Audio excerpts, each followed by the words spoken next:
Good morning, good afternoon, and good evening, and welcome to Tales from the Jar Side, the live stream. This time I am joined by the truly infamous Baruch Sadogursky. Infamous, that's the right word. Yep. Sadogursky, I pronounced it right? Perfect, I mean, it's just like it looks, right? Exactly. And we are at UberConf in, Westminster, just outside of Denver, Colorado. So we are in Mountain Time at the moment. It's 12:30 Eastern Time. It is 10:30 Mountain Time where we are now. And Baruch's been here all week doing all of these, what do you call it? What's it say back there? Build propulsion lab stuff for Gradle. I've been giving talks and doing whatever else, participating in the various events at UberConf. Okay, so let's do our little intro. You got the... yes, let's do the intro. So here, let's do that. Hit the one that's in blue there. That's this. it. Yep. About that. That's professional production right there. I don't have an intro for Propulsion Lab. Now we need to do it. Well, that's Canva, by the way. That's how I made that one. That's very nice. And I think I'm going to Fiverr and pay for $5 to someone to actually do something more. I keep being tempted to do that, but I feel like if I can do it, I ought to do it just for the learning experience. Oh, yeah. No, it would probably look more professional if I paid $5 to $10. I also worry that I don't know any of the people on Fiverr, and I'm not sure. I mean, I'm sure there's very good ones and there's very not good ones, and I'm not sure how to. But the risk is $5. Yes, but if you find a good person that you like, I'll reduce it to a problem already solved. I'll let you do it. That's how the reputation works. We want to see the chat though. I don't know that we have anybody joining us. There is Ken here, someone who said getting set up will be there in the morning. You know this guy? Vaguely, yes. Okay. But I imagine some people will show up, especially because I think you also mentioned it on yours. I did, and this is why no one will show up now. Well, hey, I'm here, so. Well, we canceled out each other out. So what I want to do to start off, basically, is to give the viewers, either here who show up live or the ones who watch the video later, some idea who the heck you are. Okay. So can you give a little bit of your own background? What are you doing now? What are you interested in? And then we'll start going back in time and finding out where you came from. And all right. That sounds good. It will be full circle. I tell you right now. I'm a principal developer advocate with Gradle. Principal developer advocate. Principal, no less. Wow. So no less. Now there's levels, huh? There have always been levels. It was just usually me taking all the levels, but now there are many people. So At Gradle Inc. At Gradle Inc., the company behind Gradle Build Tool, and tool unfortunately currently named as Gradle Enterprise. It's a terrible name because it's not about Gradle and it has nothing to do with enterprise. But it runs on starships. No, I wish it was enterprise, but we are renaming it, by the way. Oh, really? Yeah. What are you renaming it to? I cannot. Spoiler alert? No.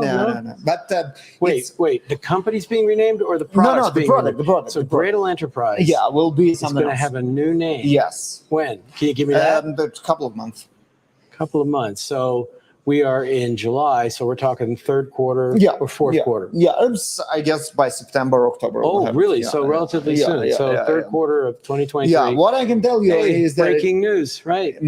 Looks like, and they're starting to go back in history, looks like my faith is advocating for products with 5 syllables and end with Y. Got it. Okay. So we'll have to tie that into some of the history a little bit later. So, so you are currently a principal developer advocate, right?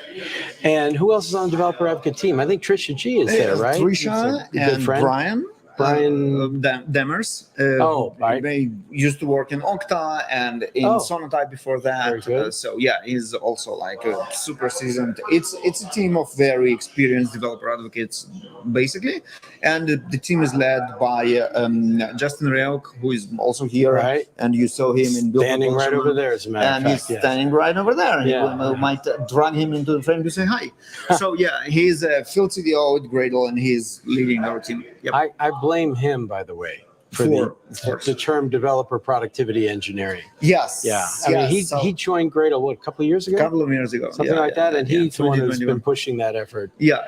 So for a very entertaining, at least for us, discussion about whether developer productivity engineering is a thing, watch the Build Proposition Lab episode the day before, that we recorded the day before yesterday with Ken. Right. It's on Gradle everything. Gradle LinkedIn, Gradle YouTube, and Gradle Twitter. Right. And it's basically us arguing, which is not different from what we're going to do now or that we ever did. Right. So but this is particularly about the term developer productivity engineering and if it is a thing. Well, we'll get into that. So that's your current role, and you've been there, what, 6 months, something like that? 4 months, 4 months, so not that long. Not that long. It feels much longer, but which is why we're using this equipment, this rig, because everything's so new, and it's like, okay, let's take advantage of Gradle's latest budget. Investment. Yes, latest investment. Yes, Good way to put it. Yes. Very good. Now, where are you based these days? Nashville area, suburb of Nashville. I just can't picture you in Tennessee. It's so weird. It's so good, but it's so good. Okay. I will love it there. I mean, everything, the nature, the people, like it's so good. Are you a country music person? Not at all. No, okay. But everything else, steaks, bourbon, music, other than country music, but also country is fine. Like the boots, the hats. The hats, yes. The hats. That's another thing. If you're not aware, that's another thing Baruch is famous for, and you can see that. Yeah, I've been to Memphis. I don't think I've been to Memphis is Nashville. Different. Yeah, Memphis is very I like different. Memphis, but the I downtown like the people. the downtown is nice and the people are amazing. But Nashville has a different vibe. Now before we get into the other history, I should give, in the spirit of full disclosure, two things. I have a long relationship myself with Gradle. Okay, from about 2017 maybe until just last year, I used to teach the Intro to Gradle Build Tool course online for them every other month, and I kept bugging them about updating the materials. I wanted them to revise it. They asked me to do it, and I said, no, this should be official. This should come from you. And therefore, they kind of stagnated. And finally, they brought in somebody whose name, I'm blanking on. Me too. But they brought in somebody to revise the materials. And of course, what I didn't realize is that when they brought in somebody to revise the materials, they also brought in someone to teach the classes. So you convinced Gradle out of your job. Basically, yes. And now, of course, they probably had that plan all along, for all I know. They kept me going for so long, mostly because the classes seemed to go well, and it was not a primary consideration of what they were doing. It was a consideration. And that was fun, and I liked it, and a lot of people went in there. And eventually, they decided to switch over to a considerable offering of about half a dozen different one-day classes or more. If you go to Gradle.org and hit on the training link, then there's a whole series of offerings offered periodically. So we have Akshay, who is running the training. And he's great. And he's great. Yeah. Akshay, his name. He's Akshay, right. He's really Akshay. good. Yeah. And we are taking our team now, because we have the bandwidth, taking a little bit of training ourselves as well. Mostly around Gradle Enterprise, not Gradle Build Tool. Akshay is doing the Gradle Build Tool. Yes, right. And it's much more invested in now. There's no implication that there was any kind of a problem with me or them or anything like that. No. You're great. In fact, I was kind of getting tired of teaching the same class over and over again anyway, and the fact that they were finally going to revise it. Of course, they also switched it, so now they're Kotlin first in that class, which is an interesting choice, Oh, you know what? The more I look at Kotlin DSL, the less I understand why it's Kotlin first now. I have to tell you. It's obviously you can do everything the same, but DSL is about flow. Right. Is about consistency. Yes. Is about being it's natural. Ease of use. And natural, right. And you expect certain things to behave certain way because this is a DSL. Exactly. And none of that is there. I have to say that everything that I expect to work the way it worked one time to work like similarly in a different situation, suddenly it's not. Because something is a val and not a var, now I cannot use equals that I just used, and I need to use a setter, like a proper programming language setter. Excuse me, I couldn't care less if it's a var or a var, and I don't want to use functions. Okay. This is a DSL. It should be consistent. I want to say, I don't know, retries equals 3 because I want 3 retries, and not get an error message, retry is a val, use setter instead. No, that's not a DSL. For those who are not aware. Sorry for this. No, that's good. I'm highly entertained by the fact that you, as an official developer advocate, a principal developer advocate for Gradle, are willing to go out on a limb and make statements like that. So that's very reassuring. So the other part of full disclosure that I was going to get to is that Baruch and I, for many years, were the co-hosts of the Groovy podcast. So we have a not inconsiderable investment in the Groovy ecosystem. We were big fans. And despite what feels like Gradle trying to pretend they didn't, they come out of the Gradle world. Absolutely. Gradle was a revision of what they called Groovy Ant, Gant back in the day. Yeah. And it's like, you ever see, of course you've seen The Sting, right? Yeah. The movie. Yeah, of course. There's a part where they're talking about how they're going to take down the main bad guy. Yes. And they said he came from 5 Points, but he likes to say he came from Forest Hills. You know what I mean? Yes. Doesn't want anybody to know his background. And that's what I feel like with Gradle sometimes. They came out of Groovy. This story is all over again. We can talk about why the first letter of Gradle is G. Yeah, right. As people ask why the first letter of JFrog is J. And that's, again, getting back to my history. Which is our segue. Right, exactly. So that prior to Gradle, you were a major player in JFrog for many years. Yeah. So how did you wind up there? How did it go? Tell me about the fun part, the teaser here, the really fun experiences. It all went public eventually. Yes. Yeah. And then why you left and all of that. Sure. So JFrog, this is kind of where I grew up as a developer advocate, as a developer relations professional. And when I mentioned 5 syllables ending with Y, obviously I was implying Artifactory. Artifactory, yes, of course. As JFrog's first, and I would say still our JFrog's bread and butter, flagship product, of course. Although now JFrog pivots a lot into security, especially DevSecOps, for very good reasons. Obviously, it's a very needed space right now to be in with good tools, so it all makes perfect sense. Now, how'd you wind up there? It all started in a consultancy company called Alpha CSP. It was a French company established back in 1998. Doing Java consultancy all around Europe, in France, in Great Britain, in Germany, founded by a bunch of French guys. And when they started to expand during the dot-com boom, they heard good things about Israeli IT.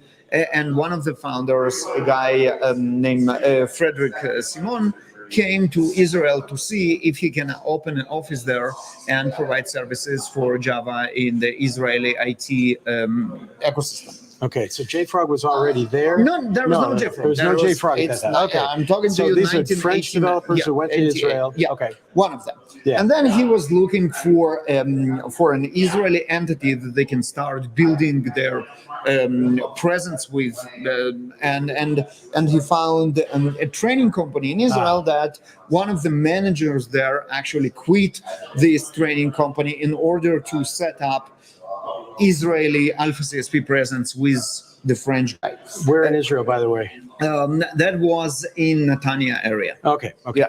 Go ahead. So this lady, her name was Sima Ben Chaim, and she started to work on this Israeli Alpha CSP, eventually ending up marrying the French guy, Frederick Simon, and she became Sima Simon. One of the first hires that she... Sima Simon, seriously? Yes. Oh my goodness. One of the first hires. Poor woman, yeah. No, she's fine. Okay. Trust me, she's fine. One of the first hires Sima and friend did were hiring a head of HR. Okay. Because consultancy company, yes, the product is people. Right. So investing in people first and foremost, it was the most important. Sure. And they hired someone very senior in HR from an Israeli army, from the Israeli Air Force. Okay. This someone happened to be Sima's brother. Oh, okay. Shlomi Ben Chaim. Okay. So the company was Sima as the CEO, Shlomi as the head of HR, and then Fred as co-founder and the senior technical person there. You're going to enter this story at some point, aren't you? Who ended up hiring a bunch of very good Java people who became the consultants. Okay. One of them was Yoav Landman. A couple of years later, they also hired a junior Java developer straight out of college named Baruch Sadogursky. Okay, finally. So where were you at college at the time? So I actually studied in Burlington College, Champlain Burlington, American Burlington College. in Vermont? Yes. Oh, you were up in Vermont? No, I wasn't. It was an Israeli branch. Okay. I do have a diploma from Vermont.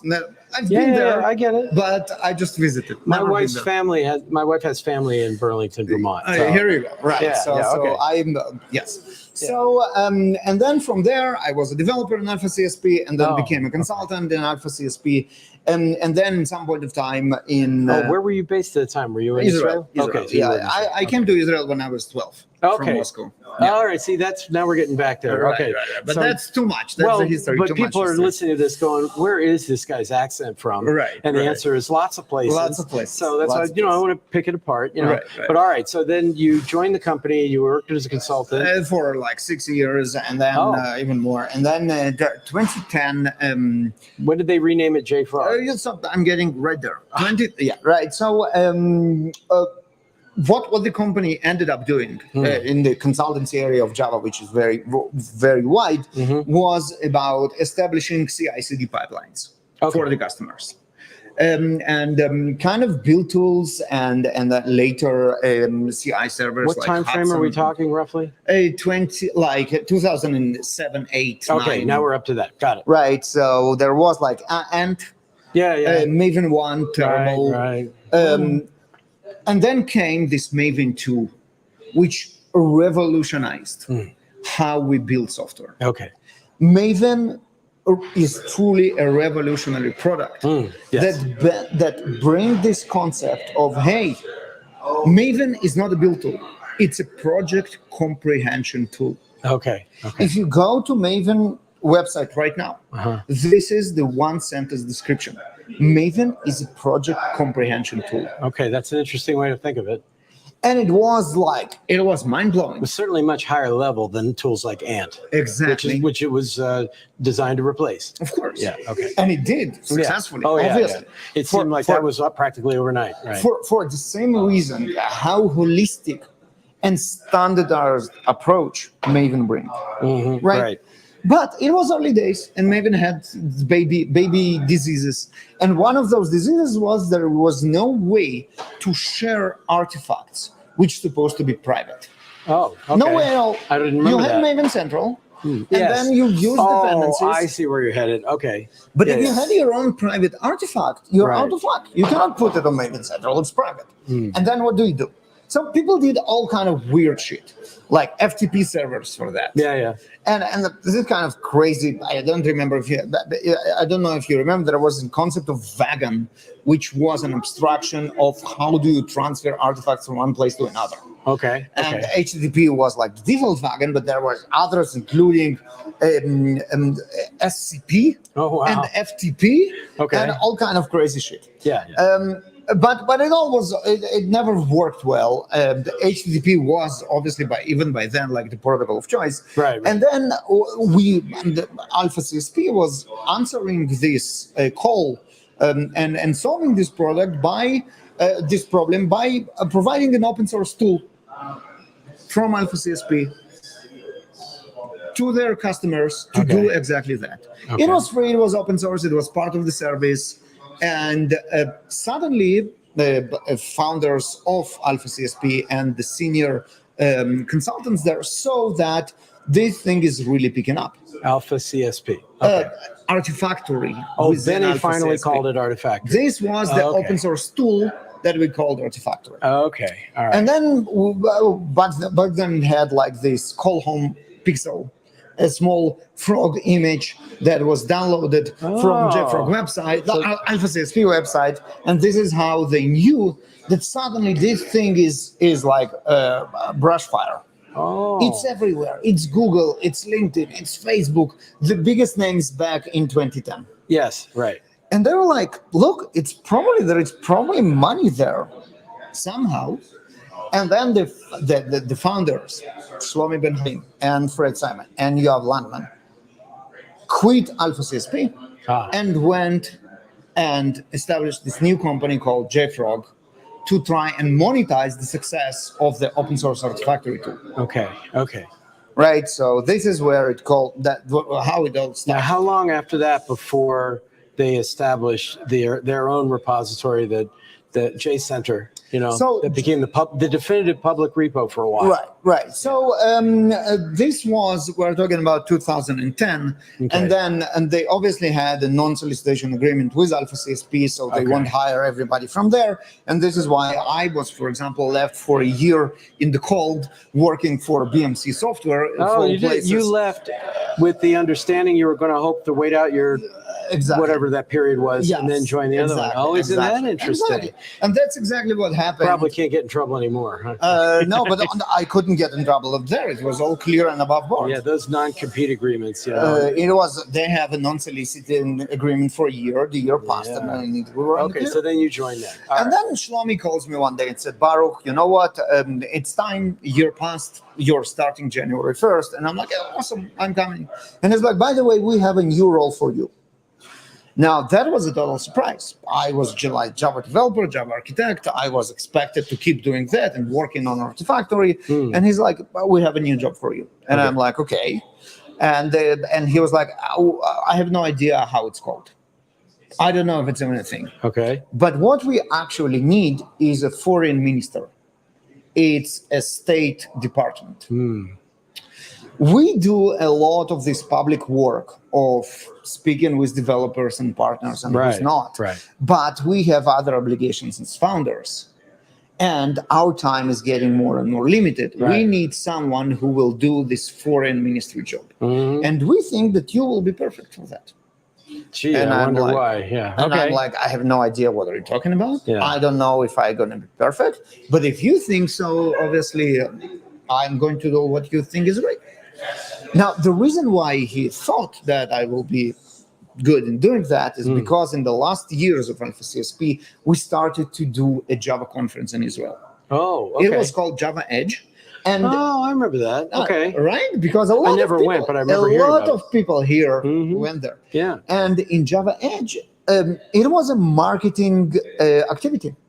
Yeah. We were the product of JFrog, of Alpha CSP was people. We wanted to market those people. And what is a better way to market those people and to putting them on stage so everybody will see how awesome they are. Right. So this is how it all started. And Nate Shukta and Tim Berlung and all the usual suspects. And Ted Neward were keynoters. All of them were keynoters in Java Edge conference back then. Okay. This is how we all met. And my talks apparently were good.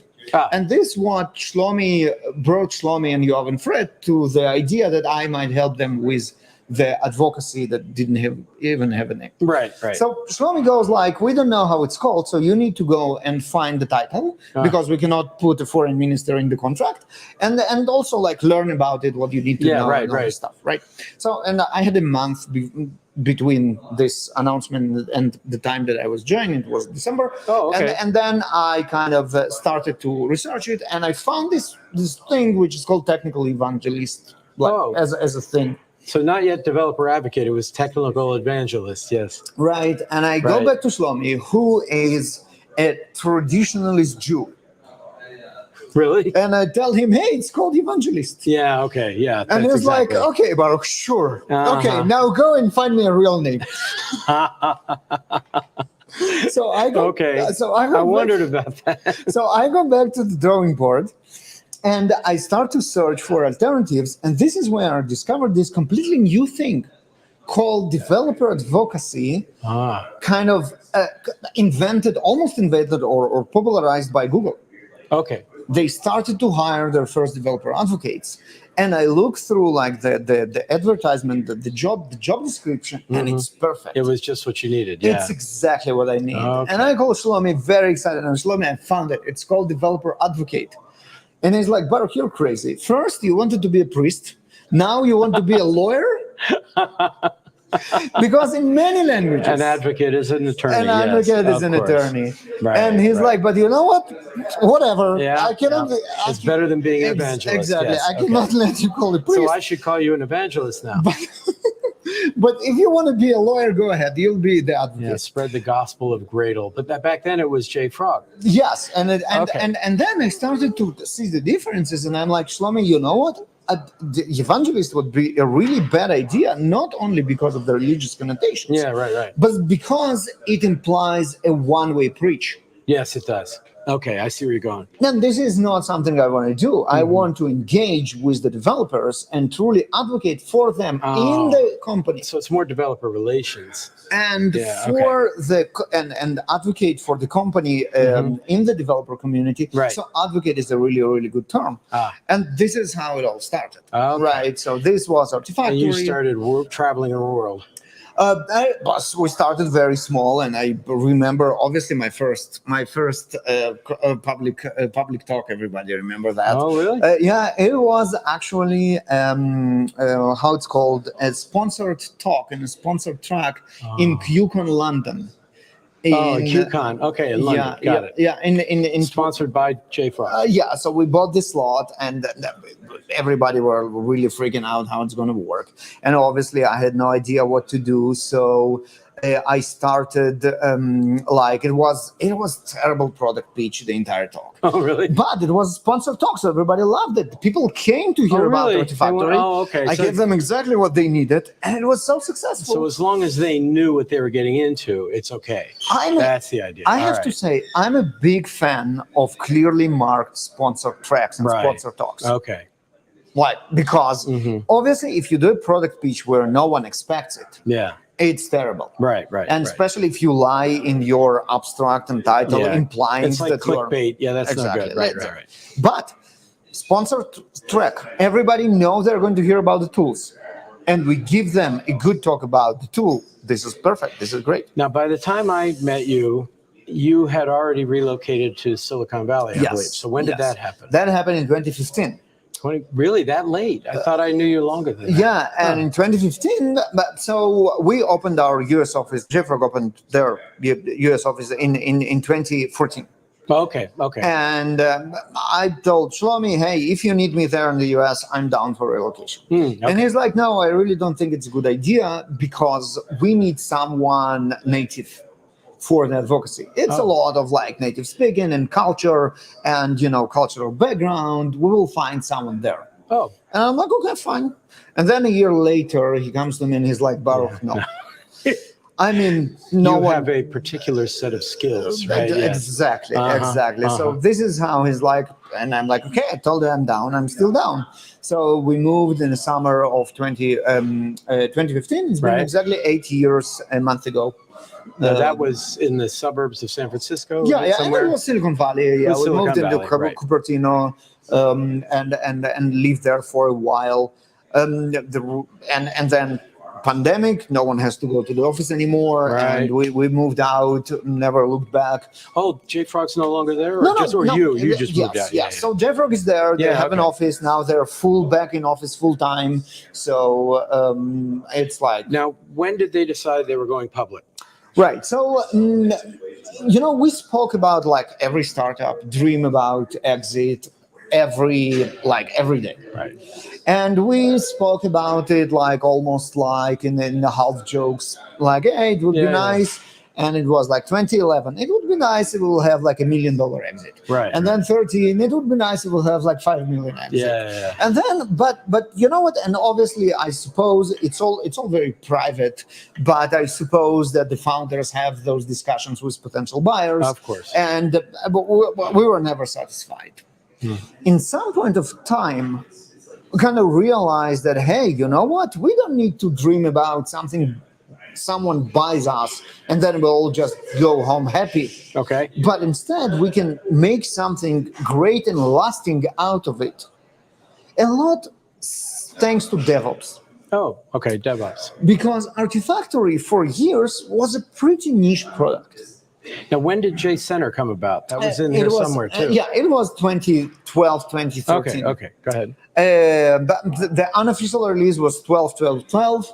That was like internal, of course, and it was public a year later, I think, in 2013. Okay, but when we pivoted from being a Maven repository for JFrog for Java developers, right, into this database of truths for artifacts in every pipeline, suddenly the addressable market that we can help grew to unlimited proportions. Oh, okay. And suddenly this marginal tool that was just yet another tool in the pipeline became a household name as your Git or your Jenkins in some point of time. Right. And then we really started to dream big, instead of looking for someone that will buy a complementary tool to their suite of tools for CI/CD to be your next GitHub or whatever was being public. $1 million isn't cool. You know what's cool? $1 billion. Yeah, okay. Exactly. So we ended up with 6. So no complaints. Oh, really? There. I didn't realize. Yeah. So when did that happen? So that happened in 2021.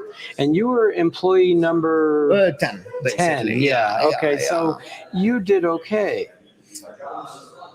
I did okay. Yes.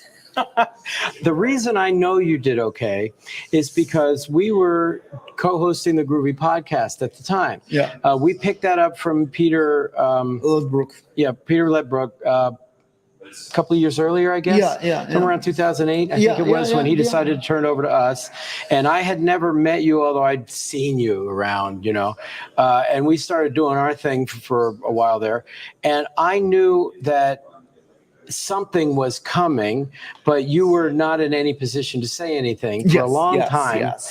And then when it broke, and we talked very, very briefly about it, the next thing I knew, you were suddenly spending the summer in Europe and were no longer working at all anymore. And that summer turned out to be practically a year. Almost a year. Yeah, 9 months. Yeah. So I knew the numbers came out pretty well for you. Yeah.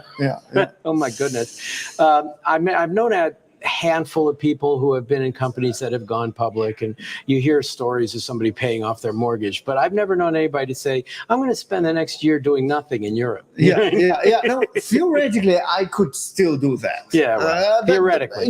But you know what? I love the job. I love the community. I love the people. I couldn't stay away Now, too you long. didn't go back to JFrog. I did for a little while. Yeah, I did for a little how while. So my sabbatical was positioned as that when I left, so it was expected from me to come back. Now I came back for another half a year. You were there when they shut down JCenter, or when they made the decision, which sent huge waves, shock waves through the Java world, because everybody preferred it, frankly, to Maven Central. It was a superior product. It was the definitive open source location for. It was without doubt it was a superior product. I love JFrog dearly. Well, and I grilled you about it a little bit on the Groovy podcast, and you gave the party line because you were kind of stuck. You didn't have much now I don't have obligated to, so now we can talk about that. That's why I'm bringing it up, man. Yeah, absolutely. So I love JFrog, and obviously I love developer relations in JFrog because that's my baby. That's what I did. In some point of time, and that was a lot of the parts why I left, because of the natural growth. I have to admit that and it's on me as well, lost the touch with the community to a point. Okay. That happened, and it's my fault as much as other people. The decision to shut down JCenter was a financial decision, probably. Okay. It was a black hole that sucked tons of money into it. Because it was so successful. Exactly. Yeah, exactly. right. Uh-huh. And I'm fine with that. Everybody want to have their salary. We have a responsibility for the shareholders. We already were a public company back then. It makes perfect sense. The board of directors decided we were here to serve. The way it was done was a developer relations disaster. It really was. They killed it, and then they had to back off and then say, okay, we'll give you a year, except, and you tell the part of the story you like. They killed it. We learned about it from Twitter. Oh no. So you're probably at a conference somewhere, and suddenly people are all coming to you saying, what's going on, right? And like phone call to lots of important people, what the fuck happened? God. And then it was reversed. Temporarily. Of course. No, shutdown is happening. But give people a year or whatever. None of us were in any position to say, you know what, fuck the shareholders, we're going to run it. Okay. Right? Yeah. Obviously not. Right. But hey, let's do it properly. There is a question about that. There are some questions, and we'll get back to that. Okay, so go ahead, finish what you were saying. Let's do it properly. And then it was done properly. And again, kudos to whoever had the guts to admit that we did wrong and fix it. Right? I mean, mistakes happen, of course. Yes. That was a very expensive mistake in terms of our reputation, but okay, mistakes has been made. We acknowledge it.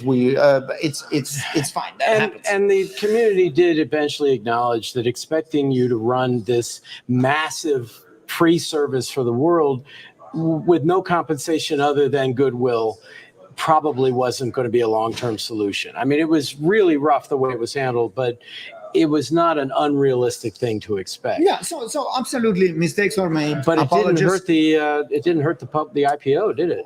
So the thing it works with IPO with public companies is that most of the investors, 90% don't understand anything in tech. Right. Yeah. So they look at the completely different metrics, and we as IT people, investors, we do look at this stuff. Right. And people ask us. So obviously I got tons of questions that I couldn't answer, still can't, about whether should we invest in JFrog, is it a good technology or not. Right. But even when they ask me, should I invest in Cloudera, should I invest in Confluent, I can talk about that from a technical perspective. Right. Most of the investors never ask those questions. Right. No, of course not. They look at the bottom line, they look at the quarterly results. That's the price you pay for going public. And that's exactly why it has been done, why it should have been done, why it has been done. Absolutely zero questions about did we do the right thing. The only question is, was the process right? And the answer is obviously not. And did it pay for itself? Yeah. And I cannot apologize for that enough. All right, well, let's cover a few of these questions just so we make sure we get that. So one of them was, let's see here. JFrog, frog to elephant progression. For exactly. Sure. Very good. Like that one. This one says, I always wanted to ask, where did Baruch find this super fashionable steampunk hat, or does it say streampunk? Steampunk hat. Steampunk. Yeah, this one is definitely steampunk. Yeah. If I was steampunk. Pardon me. I was working for a Confluent, that was a steampunk. Yes, right. But okay. Yeah. But now, where did you get the hat? Yeah. So my wife, Alice, she's a branding expert. Oh. She does branding for a living. And I'm honored to say that I'm one of her projects. Okay. And aren't we all? Yeah. Okay. Go ahead. Right. I know what you mean. And generally, personal branding is a very important aspect of doing developer advocacy and developer relations. And this hat is one of those things that help memorizing the personal branding. Well, okay, it's clear it's associated with you and similar hats as well. I wonder if the question was, where'd you get that hat? Right. So this hat is actually a 3-stage product. Right. There is a hat. Oh, you made it. Right. So this is called a Marlon hat. Basically, a Marlon top hat. Okay. And you can Google it. You can buy it. You can buy it online. You very can buy stylish. it in shops. Yeah, very it's nice. called American Hatters is the company that produces it. There are also others. Okay, and then you put a belt. They have like chapel hats, chain store of hats. You have it in Vegas and in like. Okay, in then you Hawaii. had the aviator glasses. And so the hat was by itself for a while. Yeah. And then JFrog had an annual, like a New Year celebration in a steampunk theme. And we were expected to dress accordingly. And this is where like the glasses was the natural step to it. And this is how it was for a couple of years. Eventually, it ended up with even more steampunk. Add the gears, yes. They added the gears, and that's exactly how it was. You know, now. Danny Hinojosa, who you talked to earlier in this conference. Yeah, Justin did. Yep. Justin did. Well, he went on Midjourney, and he sent me a picture that he created of Jean-Luc Picard in the steampunk era. Yep. And it was fantastic. So I get that. Okay, so next one here says, interesting. Twitter blocks the message if you place your guest name after the DSL. Yeah, I don't know how any of that works. I have no idea. I mean, with the comments, I'm a little surprised by that. I don't understand what it means. All I want to say is, hey, Simon, glad you made it again. Simon frequently makes it to these, and he's, a very loyal viewer, and it's like, oh, that's great. It says interesting. Yeah, YouTube. It's the same. It's the same message. Okay. And that brings us up to date. Now, when did you leave? When was the IPO and when did you leave? So IPO was, I think, fall 2021. Okay. And I think maybe 2020. So right during the pandemic, more or less. It was during the pandemic. Maybe 2020. I don't remember. Not that the pandemic's over. Okay, let's be clear. But while everybody was still shut down. Right. And I left in December 2022. I left half a year ago. So you were there a whole year.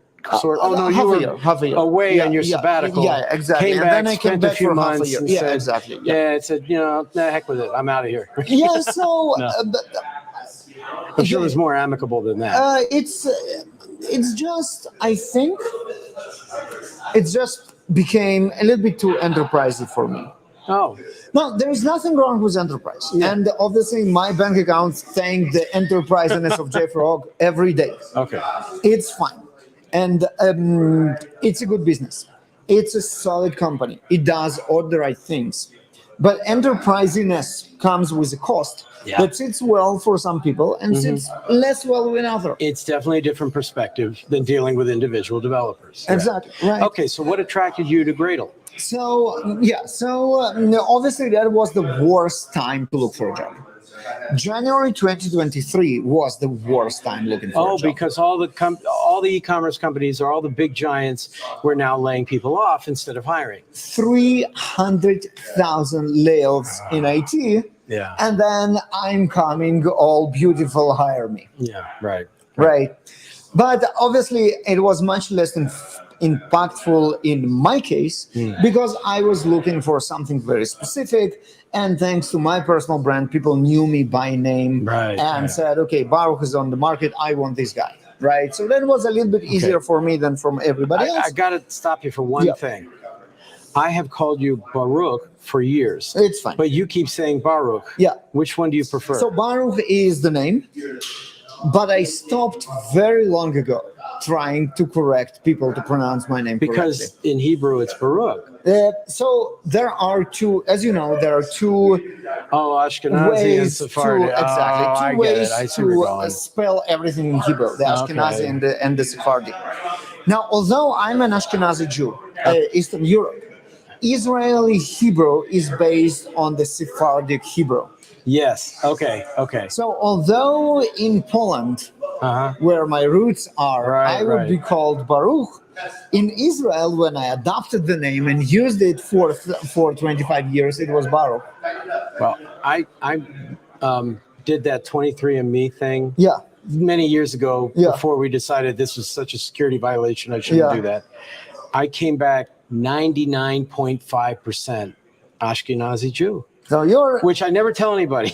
You know, you are a little bit behind me. I'm 99.93. Wow. I mean, you want to talk about an isolated community for a variety of historical reasons. For a millennia. And I went and married a goy, so much for that. Here, Yeah, okay. But, we ruined it But I always thought it was Baruch. I had no idea it was Baruch in the way you learned it. Yeah. But I'm glad you don't care. So at the moment where we left our story, you are applying for a position, but you're already a brand. Yeah. And who contacted you from Gradle? Or did you go to them, or did they come to you? No, so lots of good people all across the industry came and say, "Hey, do you want to do that?" Mm-hmm.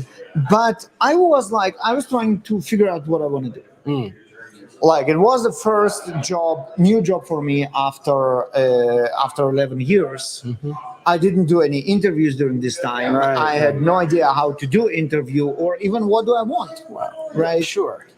So obviously there was this attraction of going back and doing it all over again. Going to a startup of like 10 people, being their first developer relations person, and then taking them to yet another 6 billion successful startup.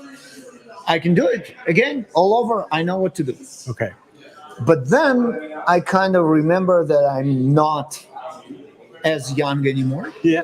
Not as energetic anymore. I get that one. Not as hungry anymore to actually do what it takes to work in a 10-people startup again. Right.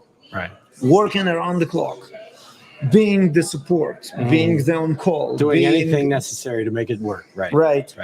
And I'm like, family that has expectations for my availability now. Right. They didn't have it 10 years ago because we were all working hard in the startup. Now they do. Mm-hmm. And I'm like, you know what? I don't think I'm ready. On the other side, I could go into your DevOps, Amazon, Microsoft, going to one of the giants Google, or whatever, DevOps, cloud native, Kubernetes platforms, and just being a developer advocate there. It'd be a number, right. And then I recall why I left JFrog enterprisey. JFrog is very far away from being as enterprisey, and they are. Well, sure, but it's not a small company anymore. Exactly, but it's not as large, so that's probably even worse there in terms of red tape, bureaucracy, processes, and what's not. I don't want any of that. Okay. So how do I find a company that is well established by now, and I won't do this, 24/7 grind startup style? But also a place that I will have a freedom and responsibility to do what I want to do the way I think it should be done, without the bureaucracy crushing me in the process. And great, right? And also, what community do I want to be? Okay. Is it the DevOps community or is it the JVM community? And Gradle has this opportunity that sits perfectly for me, hitting both boxes. First of all, in generally, Gradle is not a fresh company. It's been around the same time as JFrog for more than 10 years now. Okay. But Gradle pivoted very significantly around 2017, when they went from being a services company around the build tool into being a product company, product-led company with a product for developers, which is product, unfortunately, currently named as Gradle Enterprise. Right. And when you take this point to 2017, it's a much younger company. And when you look at the developers' relations activities that just got started in 2011. Go ahead. Okay, now I understand what Simon's saying. We'll get to that in a second. Yeah, okay. Justin was the only developer advocate or developer relations person there for 2 years and just started to hire a team. Yeah, he didn't come in as I recall, he didn't come in as, I'm going to be a developer advocate. He came in as, we're going to redo our marketing. This is all going to be new. He's got a direct line to Hans Doctor. This was going to be the beginning of something. And so did he look for you or did you look for him? You know what? I don't even remember. Did you run into each other at a conference or something? I don't remember how this particular approach happened. Okay. I don't. You know what? Maybe it was the HR Gradle HR that kind of came to me and said, hey, we have this. Yeah, I think that was happening. Yeah. Sophie, our recruiter, she's amazing. And the funny anecdote that Justin heard and knows that 2021, Sophie came to me to hire me for the position that eventually Justin. I wasn't interested back then. Oh, okay. And I you could have had his job. And I told him, Sophie, I'm not looking right now. And they kept looking, and they took Justin. And I think now, looking back, it worked out perfectly. I'm so happy that I'm on his team, but not being him. Yes, because you get to be more developer focused, you're much lower level, more contact with the people, and you don't have the executive responsibilities. Yeah, I can see you. I can't actually easily see you in his job, and unless you really wanted it, I guess. And you know what? I guess this is another reason why it ended up with JFrog. They really expected me to step up. Yes, of course, to be that role. And in some point of time, I told them I'm not interested, and they're like, okay, Baruch is not leadership material. Which I am. I agree. I'm not. I'm an individual contributor that knows what he's doing and love what he's doing. Do I like manage people? Still, that's a harsh comment, though, man. What do I like? I like computers because they are predictable, fast feedback, reliable feedback. They do what you tell them. Unfortunately, yes. People are exactly they're not like that, right? Now, what was the comment from Simon this time? Simon says that if you type on Twitter DSL and then Baruch. Oh, that's this one. Sorry, that's this one or not? Yeah, he asked on LinkedIn eventually. Oh, okay. Yeah, I'll come back to this then. So Simon says that if curiosity. It's on YouTube. So if you type DSL and Baruch, it blocks it. Wonder why. At any rate, out of curiosity, what's your favorite DSL, Baruch? I think he's asking Groovy versus Kotlin. No, I think it's a general question. Oh, really? You have a favorite DSL other than Gradle? Right. So frankly, DSLs are my general opinion about DSLs that it's one of the most important interfaces that software has with developers. Okay. It's easy to do badly. It's very easy to do badly. It's very hard to do right. And the language that has the ability of writing DSLs as a first-class citizen has a huge appeal for those tools that DSL is important. And that, of course, was Groovy. And for Gradle, it was Groovy. Right. For Jenkins, it was Groovy. For Spring Framework, it was Groovy for a period. For a period, right. And I think this speaks to the ability of Groovy doing DSL. Yes. Now, one of the selling points of Kotlin was, hey, you can have DSL as beautiful as Groovy, but because it will be statically compiled, you will have it more reliable. It will be faster and better code assist. Now, so it will fail in compilation time instead of runtime. Oh, Simon said both on both. I keep saying Simon says. He's probably so sick of hearing that.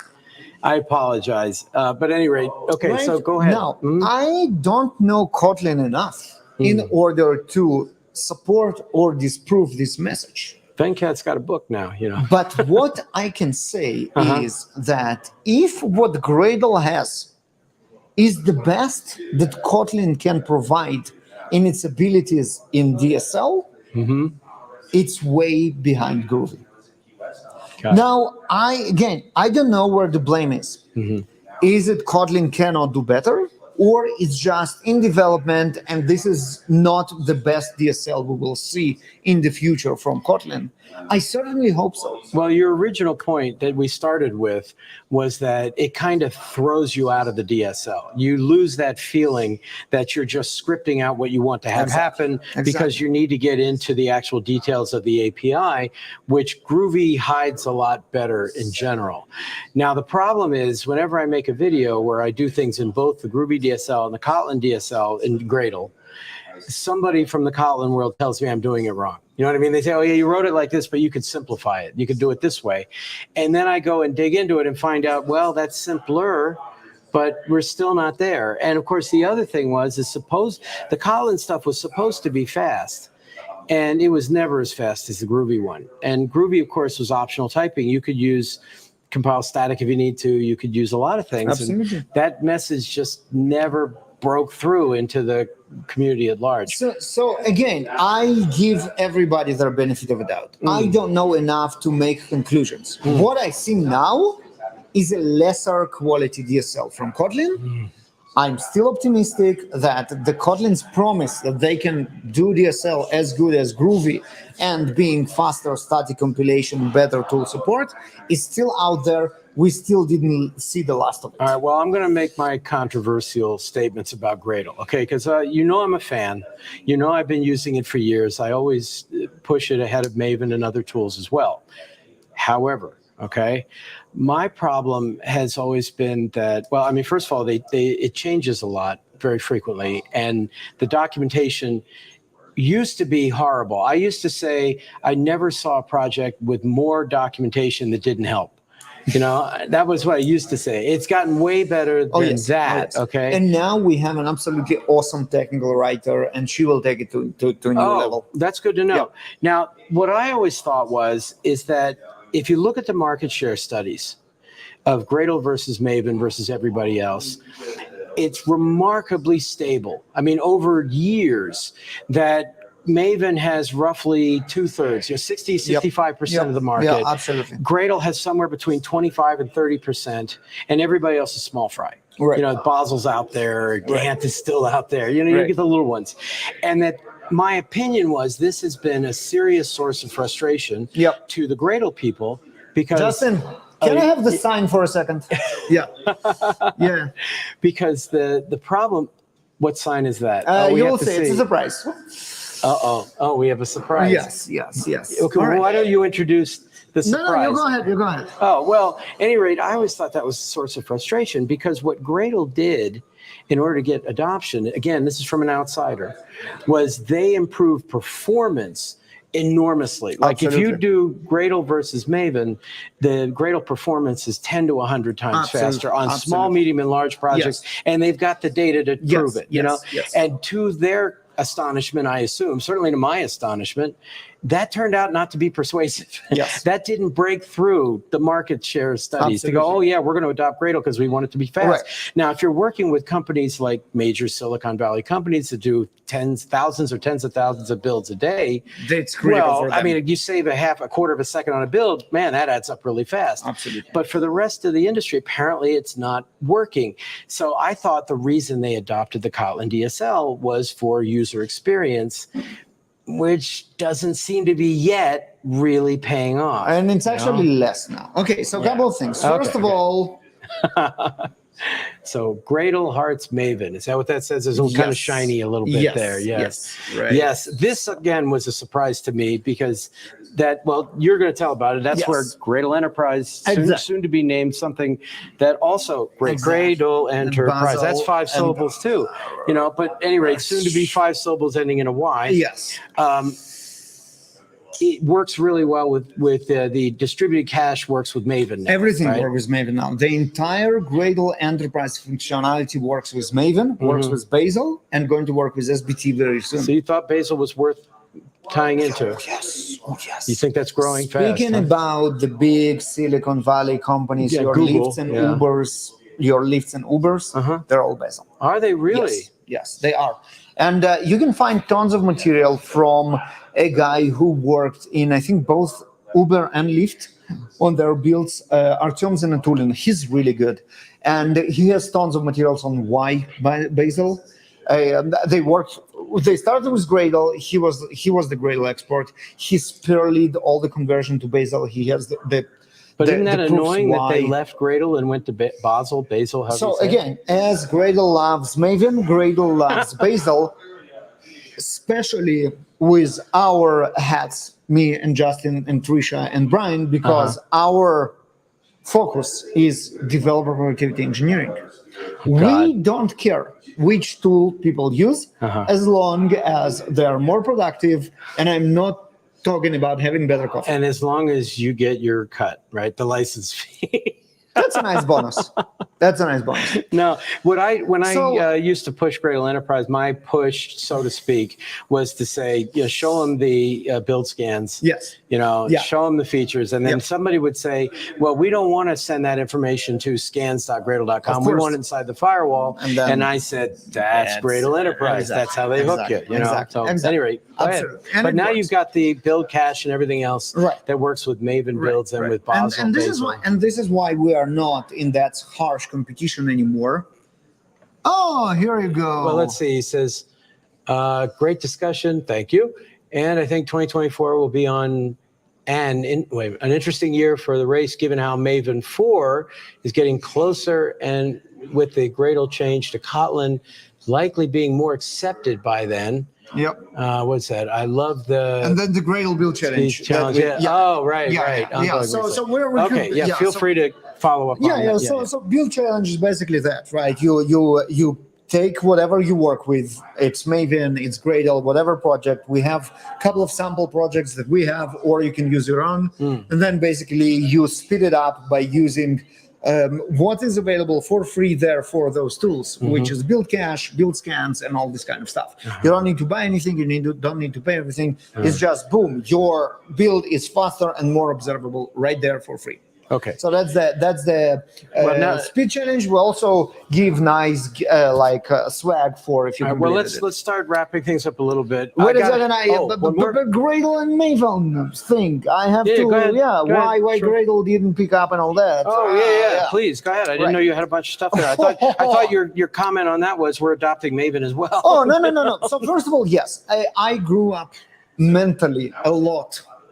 So now I'm much less into, hey, this is the only tool you should use. Never use the other one. No, I agree. Life's too short. Right. And I agree. That's my personal growth. So it's true for Gradle versus Maven. It's true for Kotlin versus Groovy. VI versus Emacs. Tabs versus Spaces. Those two I never had. But it's also true for Artifactory versus Nexus, by the way. Okay. And that's a huge step for me, like maturity step for me. Yeah. Java versus .NET.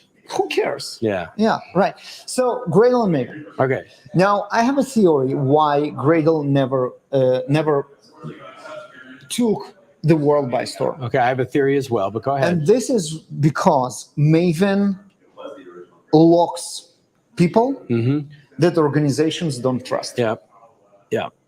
So the idea is, yes, we hire great software engineers.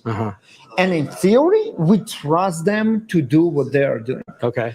But we also realize that not everybody are proficient with all the aspects of software development. Right. And people are less interested and less into builds. Right.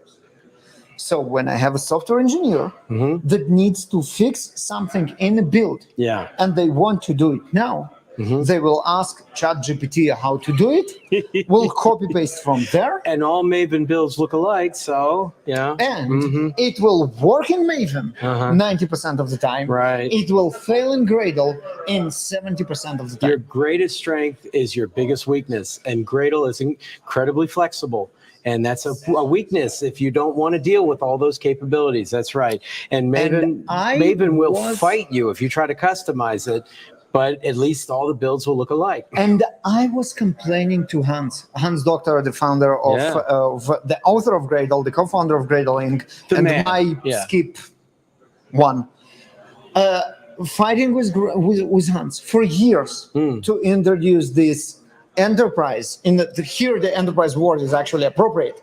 Enterprise flag that will lock everything out except of the basic stuff as built-in plugins, dependencies, and basic settings. Take away the flexibility, but operate really well under those constraints. Make it Maven in terms of this rigid structure.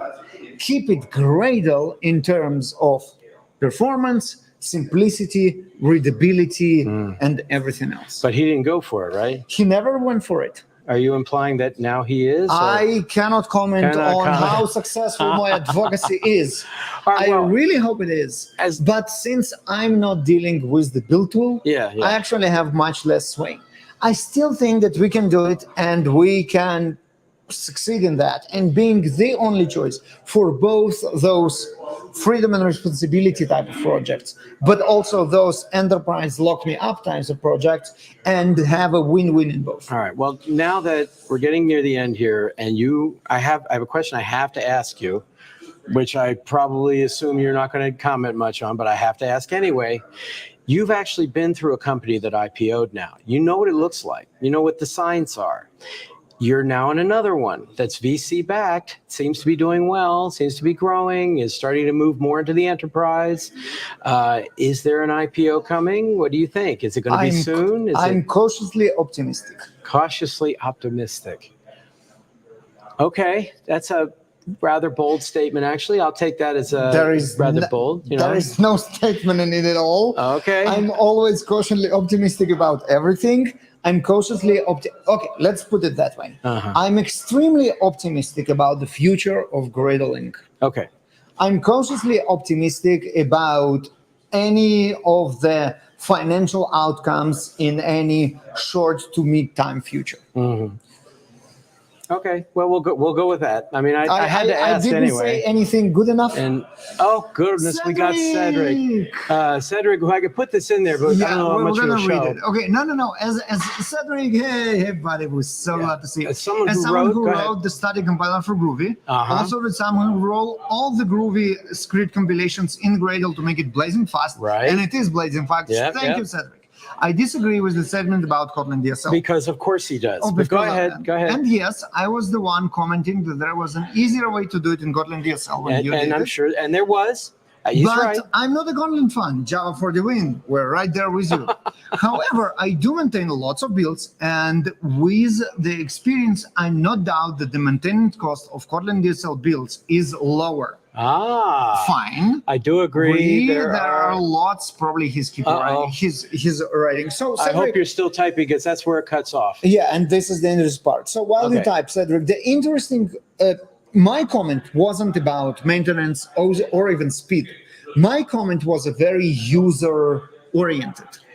Right? When I write Kotlin DSL, it feels more polished than Groovy DSL. And I gave you the example of var versus val. I should give Cedric my confession, shouldn't I? Should I tell him? Or parentheses or this kind of stuff, right? It just feels less fluent than Groovy. Yeah. Go ahead. When I did my most recent video, and I contrasted a Groovy build versus a Kotlin build. I was trying to do both, and the version I did in Kotlin was longer and more awkward and ugly, and got a classic Cedric, you're doing it wrong comment. And he's right, obviously. He's right. And in fact, I've updated the GitHub repository to take into account what he said. I understand, and I'm going to be going through that section of the user manual in some detail again. What I didn't tell Cedric, because I was afraid to admit it, was that I had the basic part working, and I went to the AI assistant in JetBrains IntelliJ, which is basically ChatGPT trained for code, and I asked it to port the code to the Kotlin DSL, and that's the code it came up with. And then I said, can you simplify that? And it rewrote it completely, but it didn't look any simpler, and that's what I went with. So I'm embarrassed because I do have to take responsibility for the code. I'm the one who said it, but I'm blaming the AI tool. So my talk at UberConf yesterday that went horribly wrong, and we have the end of Cedric's message. I do agree that it's a lot of things which kind of not great in the DSL though. Yeah, of course. And then he followed up with.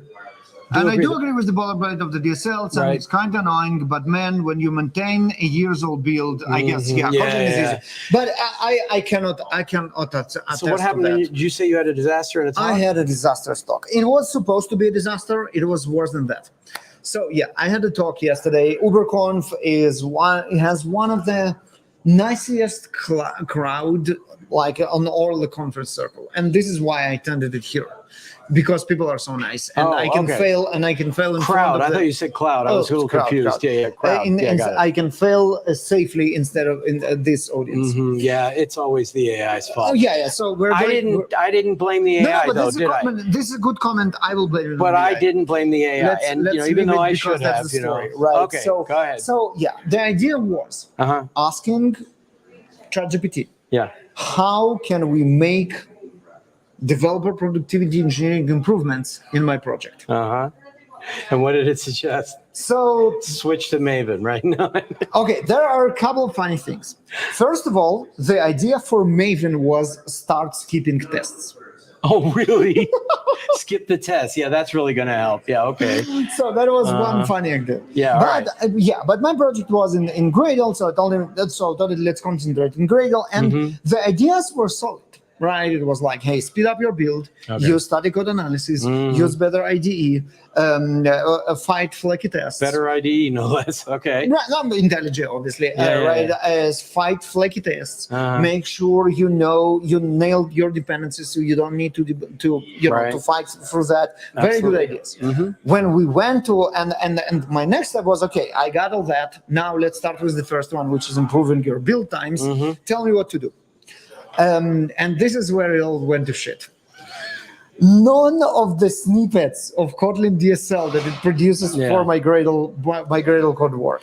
Now, we've got to acknowledge ChatGPT stopped training in summer of 2021. That's so it's 2 years old. If you had asked, say, Claude or Bard, you might have gotten a different answer, if not necessarily a better answer. I need to switch from ChatGPT to Bard. I think this is what I'm going to do. Or there's probably plugins to help you do a little bit better. No, but I don't know if the IntelliJ one is supposed to be that old. You know, the AI assistant IntelliJ? This is what I do next time. I'll do it in IntelliJ with its assistants, and we'll try it there. Well, let me down a bad path. Although the code worked at least.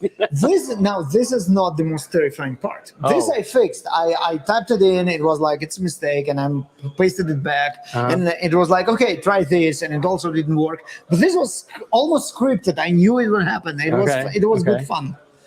One of the snippets that I pasted, the code broke with like, okay, you have syntax errors in your build. Okay. And I look at that, and there is none. Yeah, right. And I start to comment out stuff. This is how we debug. Oh, God. Okay. I commented out to the level that I had apply plugin Java and the block of dependencies. Like repositories Maven Central and the block of dependencies. Okay. Nothing else. This has to work. Yeah. And I read the build, and it's like you have compilation errors in your script. Okay. What did you figure out? What was wrong? And you know what? There is a half an hour more to go. Not in your talk. In my talk. Yeah. This we'll see maybe. I have half an hour more to go, and there is. Maven answers is better just because Maven is not more going stable. anywhere. Right. Okay. So there half an hour more to go. There is tons of more stuff that I want to cover, and the build doesn't work without any reasonable error. Right. And then so I cleared the cache. Didn't help. Oh. And then in some point of my lizard brain memory from 10 years ago when I was into Gradle, I'm kind of, from the days of the first introduction of unstable daemon, I'm like... You don't think it was the daemon? And then... Something was being cached and you didn't know about it. And then I go like, no daemon, then I run it again. And So you had to clear the daemon somehow. I mean, cache invalidation, that's one of the hard problems, right? I mean... Yeah, okay. Wow. I spent half an hour on this one. I have not had to worry about the daemon for years. I lost 2/3 of audience. My first public talk about Gradle, and this is when I ran to, right? That was an experience. Wow. Yeah. Okay. Well, let's hope that doesn't happen again. All I know is the next time I'm going to do a video about Gradle, I'm probably going to send the code to Cedric and say, all right, what do you think? So yeah, so what I'm gonna do next time, I know how to improve it. I will start with ChatGPT for the general questions of improvement, developer productivity engineering. Yeah. But then the first time will be improving my build. I will switch to intelligence. We'll do that with their Copilot and see where it takes me there.